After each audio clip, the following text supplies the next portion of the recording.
নমস্কার। আমরা আজকে একটি অত্যন্ত গুরুত্বপূর্ণ বিষয় নিয়ে আলোচনা করতে বসেছি। সেটা হচ্ছে আমাদের দেশের বেকারত্ব সমস্যাটা তীব্র থেকে তীব্রতর হচ্ছে। আর শুধু তীব্রতর হচ্ছে বলে নয়, এই সমস্যাটা মোকাবিলা করতে গিয়ে সরকার নিজেই নাজেহাল হয়ে যাচ্ছে। সম্প্রতি তারা নিজেরাই স্ট্যাটিস্টিক্যাল মিনিস্ট্রিকে অর্থাৎ পরিসংখ্যান মন্ত্রকের কাছে প্রতি মাসে বেকারত্ব এবং কর্মসংস্থান নিয়ে বিস্তারিত সমীক্ষালব্ধ তথ্য জানতে চেয়েছে, যাতে তারা সঠিক নীতি নিতে পারে। গত 5 দিন আগের এই খবরটি একদিক থেকে আশাপ্রদ, তার কারণ সরকার বুঝতে পেরেছে যে তাদের সমস্ত প্রচেষ্টাগুলো ব্যর্থ হচ্ছে এবং তারা এবার গোড়াতে গিয়ে সমীক্ষার মধ্যে দিয়ে চেষ্টা করছে কেন আমাদের দেশের বেকারত্বকে তারা সমাধান করতে পারছেন না। আমরা একটু এই নিয়ে আলোচনা করছি। শতফুল আয়োজিত এই আলোচনা সভায় আমি সঞ্জয় মুখোপাধ্যায় আপনাদের কাছে এসেছি। আপনারা কতটা এই অল্প সময়ের মধ্যে আলোকপাত আমি করতে পারবো আপনাদেরকে, সেটা নিয়ে আপনারাই বিচার করবেন, কিন্তু চেষ্টা করব খুব সংক্ষেপে কতগুলো জায়গা ধরতে। প্রথমত, পরিসংখ্যান নিয়ে আমি খুব একটা ঘাটাঘাটি করছি না, কারণ পরিসংখ্যানটা করোনাকালের আগে একরকম ছিল, করোনাকালের সময় এখন হয়েছে। যাই হয়ে থাকুক, মোদী সরকার ক্ষমতায় আসার পর থেকে দেশের অর্থনীতির মূল গতি হারিয়েছে। বৃদ্ধির হার প্রায় অর্ধেক হয়ে গেছে। এসেছিল যখন 2014 সালে, তখন 8-8.5% মধ্যে ঘোরাফেরা করছিল। এখন করোনার আগেই ছিল 4-4.5% বৃদ্ধির হার। বৃদ্ধির হার মানেই যে আমাদের দেশের বেকারত্ব কমে যাবে বা কর্মসংস্থান খুব বেশি হচ্ছে তা নয়।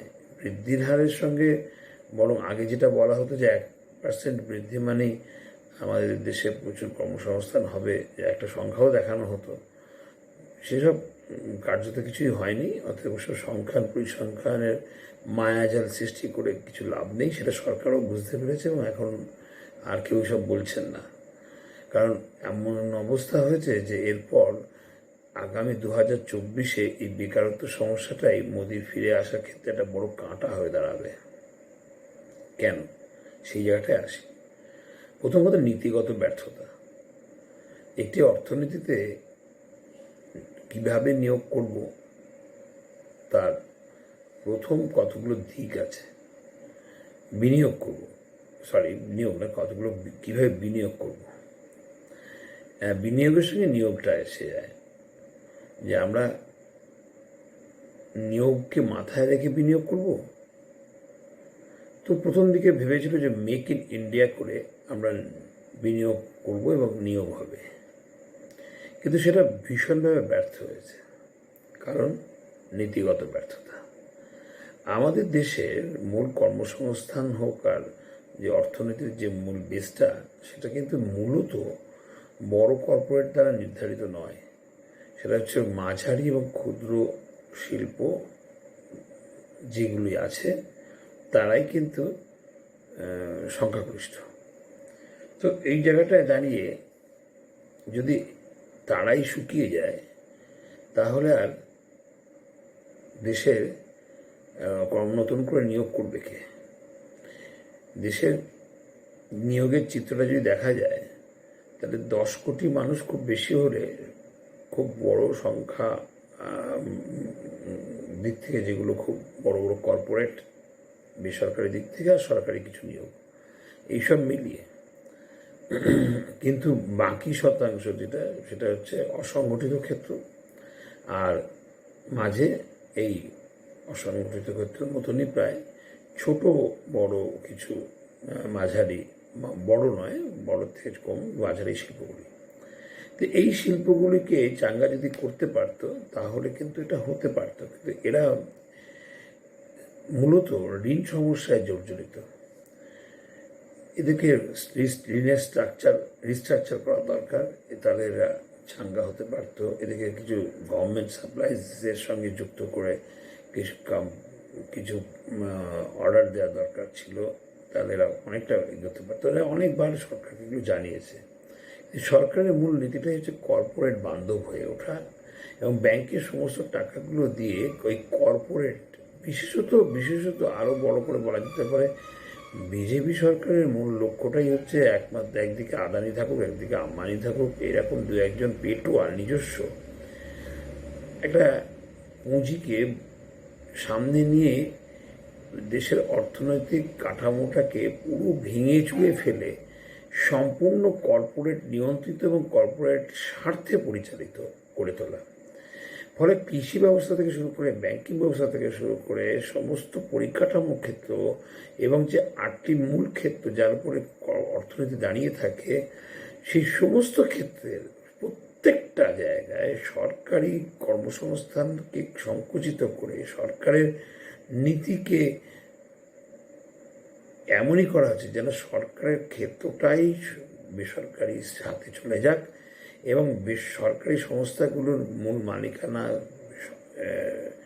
বেসরকারি হাতে চলে যাক। শুধু বেসরকারি হাতে নয়, বিদেশি সংস্থা এসে গ্রহণ করে নিক, অর্থাৎ যে বিদেশি লগ্নির যে সর্বোচ্চ সীমা ছিল সেটাও কাটিয়ে তোলা চলছে। এবং একই সঙ্গে লেবার রিফর্মটা এমনভাবে করা হচ্ছে যাতে বিদেশিদের দাবি অনুযায়ী এদেশে যেভাবে তারা ব্যবসা করতে চায়, এদেশের মানুষের প্রয়োজন না দেখে তাদের পুঁজির লাভ বাড়াতে গিয়ে যেভাবে শ্রমের মর্যাদা না রেখে শ্রমিকের মূল্য কমিয়ে দিয়ে যতটা সম্ভব পণ্যের দাম কমানো চেষ্টা করা, এই যে একটা শ্রম বিরোধী মানসিকতা, সেটাকে একেবারে তোল্লাই দিচ্ছে এই সরকার। এইসবের জন্য কিন্তু আমরা জায়গাগুলো সংকুচিত হয়েছে যে নতুন করে চাকরিটা হবে কোথায়।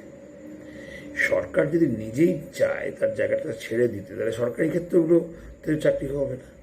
বেসরকারি ক্ষেত্রেগুলো যাদেরকে টাকা দিচ্ছে তারাও বড় করে কিছু লগ্নিও করছে না। ভারত সরকার কিন্তু একটা জিনিস দেখাতে পারবে না যে এত বেশি যে অ্যাডভান্স, মানে যে ক্রেডিটস যেগুলো বড় কর্পোরেটদের দিচ্ছে, তারা কিন্তু অনেক টাকা যে লাভ করছে সেই লাভের টাকাটা কিন্তু তারা ইনভেস্ট করছে, তাও না।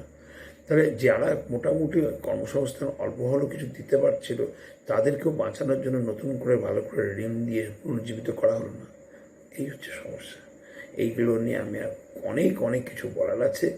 খুব কঠিন একটা বড় বিষয়, যাতে 7-8 মিনিটের মধ্যে বলা খুব টাফ। তবুও আমি খুব অল্প করে একটা এমন কিছু জায়গা ধরার চেষ্টা করলাম যেগুলো সাধারণভাবে আলোচনা কম হয় খবরের কাগজে, কিন্তু এই জায়গাগুলোকে ধরতে পারলে কিন্তু ঠিকভাবে যদি পরিকল্পনা করা যেত, তাহলে এই এতগুলো ক্ষেত্র যেখানে যেখানে বঞ্চিত হচ্ছে কাজের জায়গাটা, সেখানে করলে কিন্তু এই অনেকটা বাড়ত। এখন এই মুহূর্তে 10.5% বেশি বেকারত্ব, সেটা কিন্তু ভাবা যায় না। গত 45 বছরে এত বেশি নেই। এই ব্যর্থতা, চরম ব্যর্থতা, এই সরকারের অর্থনৈতিক নীতির চরম ব্যর্থতা, এই অবস্থা।